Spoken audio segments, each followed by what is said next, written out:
Tony Robbins is the world's #1 life and business strategist who Oprah said no one can motivate like this man. He went from growing up in a chaotic and abusive environment, leaving home when he was 17 and working as a janitor, to providing water to 250,000 people a day in India and advising presidents in the times of crisis.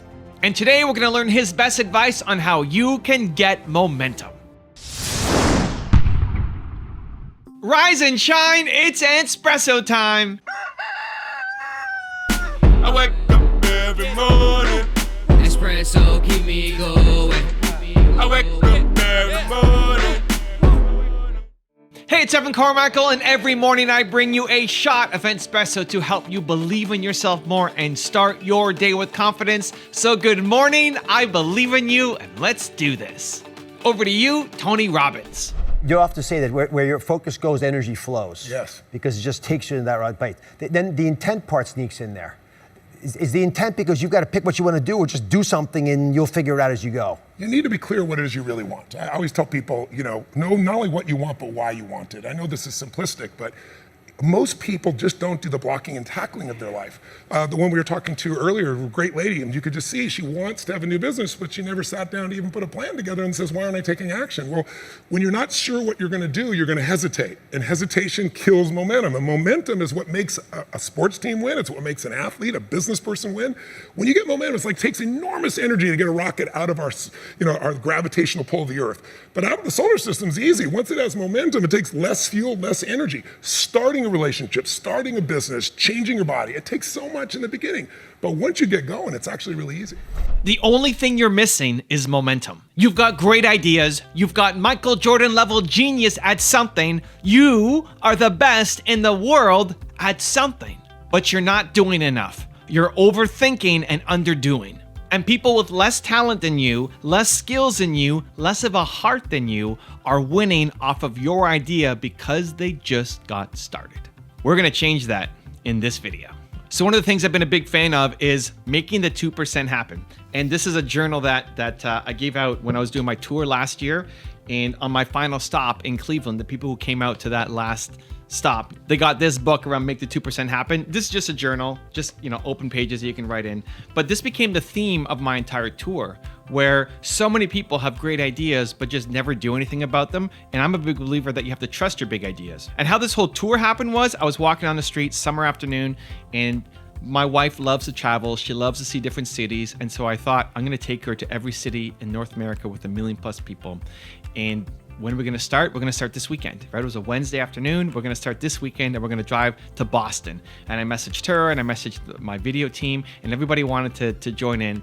And we went to Boston, and from there decided we're gonna do an entire nationwide tour the year after. And what ends up happening to a lot of people is when you come up with an idea, you spend that first energy on strategy, on planning, on thinking, you take a goal like that, visit every city with 1 million plus people in North America. What's the first step? For a lot of people, it's how many cities are there in North America with 1 million plus people? When can I actually go and afford to do this? Where in my calendar can I make this happen? And you go home and you start researching. I think that's the worst thing you can do. I think researching is really important, but it's not your first step. Stop teaching yourself to do research as your first step. You're overthinking it and underdoing. The first step is always action. What? Action. What? Action. You get an idea, first step? Action. Let's go. Build it. That's the 2%. That's making the 2% happen. So the first stop was going to be Boston for us because I'm living in Toronto and I thought Boston was the closest city. It's not actually the closest city to me that has 1 million plus people. But it doesn't matter because imperfect action is way more important than perfect inaction. That's where most people fall down. I get this great idea.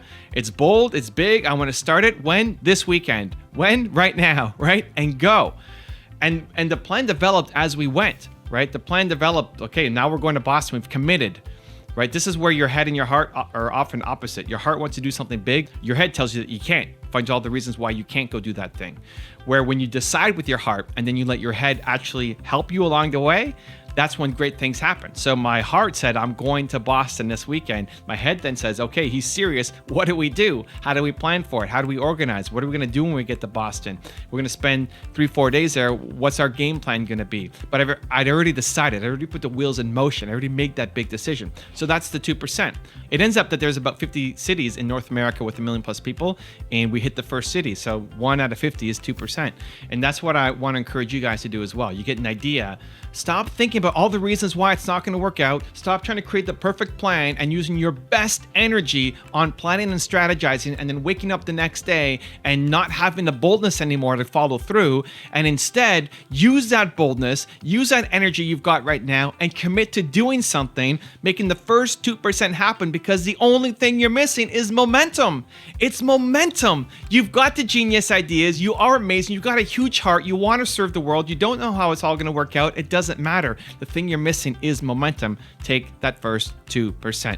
Now, how do you do it? I've got 3 steps that I think will help you. But before that, if you want to learn to have unstoppable confidence, self-love, and motivation, check out my 254 series. They're free. The links to join are in the description below.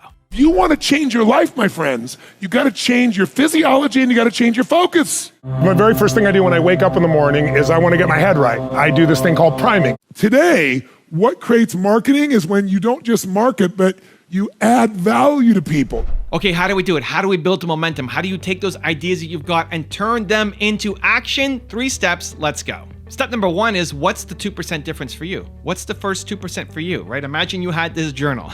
Think about that next idea that you've got, the thing that you want to do that you're not sure how it's going to work out.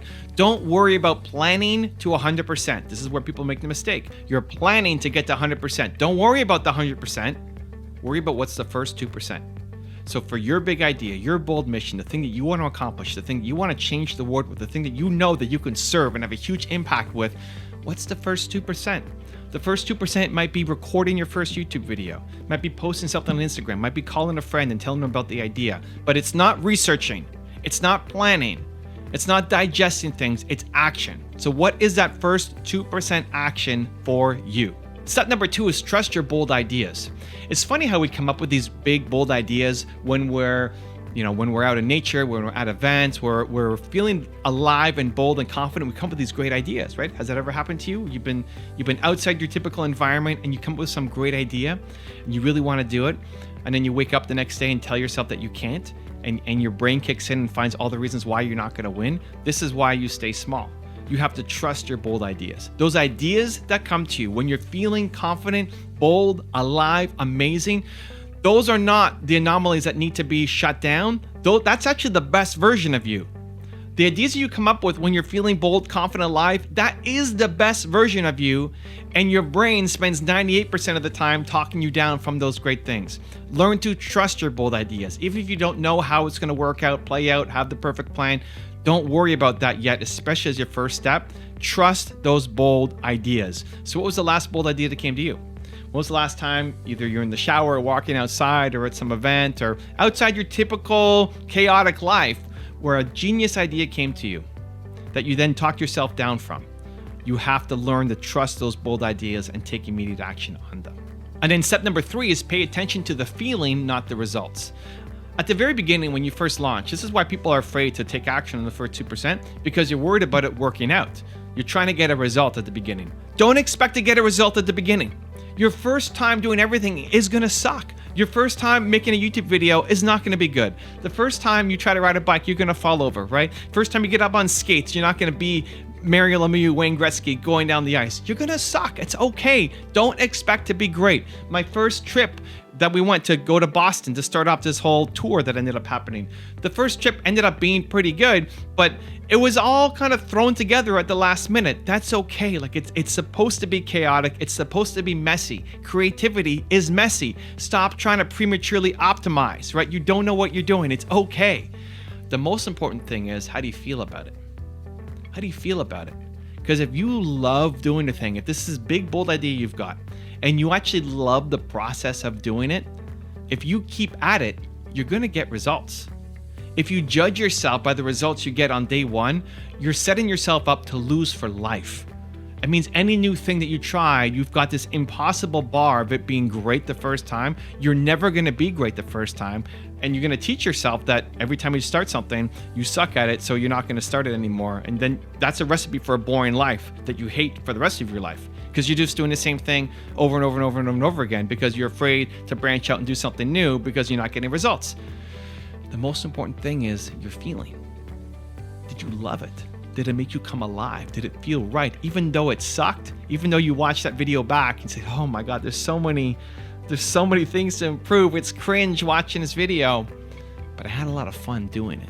When you can combine your big dream, big vision with something that is actually fun to do, that actually fills you up to do, even if you suck at it at the beginning, that's a recipe for a winning business that has an impact, that makes a lot of money, and that changes people's lives for the rest of your life. Now, I've got a really special bonus clip that I think you're going to enjoy. But before that, it's time for the question of the day. I want to know, what was your single biggest takeaway from this video, and how are you going to take action on it this week? When you schedule in what day, what time, and what place you're going to take action, you have a 91% chance of actually following through, versus just a 35% chance of following through if you got motivated but never wrote down a specific plan. And when you share your plan and have accountability, you're even more likely to follow through. So in the comments below on this video right here, I want you to write down your single biggest takeaway as well as your plan of action for the next week.